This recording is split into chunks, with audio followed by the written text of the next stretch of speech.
বন্ধুরা হাই, আবার চলে এলাম। আমাদের এই অনেক কষ্টে আমাদের দোকান দিয়েছে, ঠিক আছে। এই দেখুন দোকানটা, ভালো করে দেখুন, অনেক কষ্টে দোকানটা দিয়েছে, ঠিক আছে। আমাদের ছেলেটা আছে, তাকে একবার জিজ্ঞাসা করে নিন এখানে কি হচ্ছে না হচ্ছে।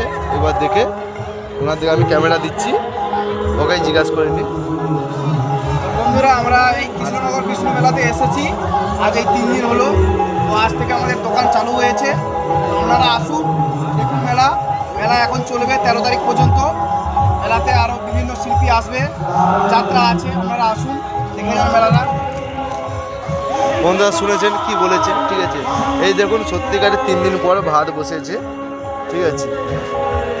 এই দেখে নিন, এইভাবে ভাত বসিয়েছে। তো বন্ধুরা, তোমরা তো অনেক পকোড়া খেয়েছেন, মাশরুম পকোড়া একবার খেয়ে যান। অনেক দোকান দিয়েছি, ঠিক আছে। যারা যারা মাশরুম পকোড়া খেতে চান বন্ধুরা এখানে চলে আসুন। আপনারা তো অনেক কিছু পকোড়া খেয়েছেন, মাংসের পকোড়া খেয়েছেন, ভেজ পকোড়া খেয়েছেন। একবার এসে মাশরুম পকোড়া খেয়ে যান, ঠিক আছে। মা বাসন্তীর মাশরুম পকোড়া ঠিক করে ভালো করে দেখে নাও, ঠিক আছে।